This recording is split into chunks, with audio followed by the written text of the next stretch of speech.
আমাকে আইন ভাঙতে বাধ্য করা হয়েছে। একটু দুঃখজনক হলো সত্যি যে আমার নির্বাচনী প্রতিদ্বন্দ্বী যে আছেন সে নির্বাচনী প্রচারণা বিধিমালার অনেক কিছু ভঙ্গ করেছেন প্রথম দিন থেকে।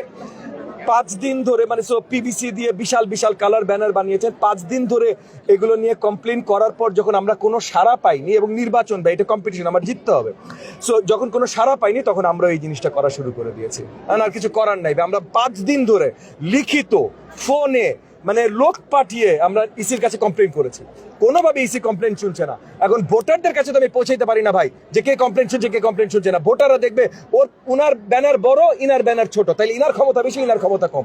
ভাই আমাকে বাধ্য করা হয়েছে, আমি প্রচারণা বিধির মানে বহির্ভূত হয়েছে, কিন্তু আমাকে বাধ্য করা হয়েছে কারণ 5 দিন ধরে কমপ্লেন করেছি। মাত্র আমরা সময় পাই 18 দিন নির্বাচনের প্রচারণা করবার। সে 18 দিনের ভিতরে 5 দিন যদি আমি কমপ্লেন করে কোনো সুরাহা না পাই, আমি আজকে আমার লোকজনকে ডিসিশন দিয়ে দিয়েছি ওর যা ব্যানার আছে সেই সাইজের ব্যানার করো।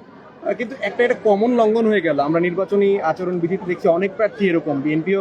দেখেন, অন্য কারোরটা আমার বিষয় না, শুধু আমার এলাকারটা আমার বিষয়। আমি শুধু আমার এলাকা নিয়ে কথা বলতে পারি, অন্য কোনো এলাকার দিকে আমি এখন তাকাচ্ছিও না।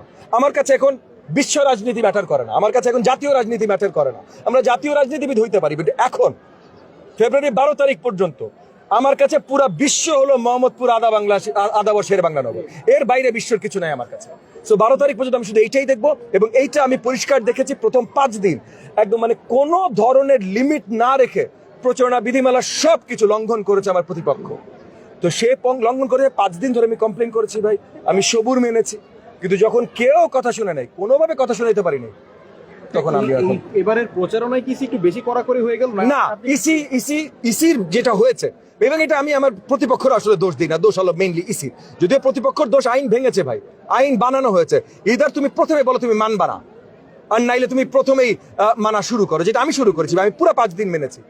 তো ইসি যেটা হয়েছে ভাই, তুমি যদি আইন বানাবা তাহলে ইদার আমার মতো ভদ্রলোক মানবে, বা আমার অপোনেন্টের মতো যারা ভদ্র না তারা মানবে না। এখন তুমি যদি শক্ত মেজার্স না নাও মানানোর, তাহলে তো ভাই অভদ্ররাই জয়ী হয়ে আসবে। তো তখন ভাই ভদ্রলোক আর ভদ্র থাকতে পারবে না। আমাকে আইন ভাঙতে বাধ্য করা হয়েছে, আমি এইটা আপনাদের মাধ্যমে জনগণের কাছে পৌঁছে দিতে চাচ্ছি যে আমাকে আইন ভাঙতে বাধ্য করা হয়েছে। 5 দিন ধরে আমি সব ধরনের কমপ্লেন করেছি, কোনো রেসপন্স পাই না শেষ পর্যন্ত। এখন 5 দিন চলে গেছে ভাই, পাই শুধু 18 দিন, বাকি আর 13 দিন। এখন আমি কি করবো? আমি আজকে অর্ডার দিয়েছি, কালকে থেকে হয়তো আমারও ব্যানার লেগে যাবে।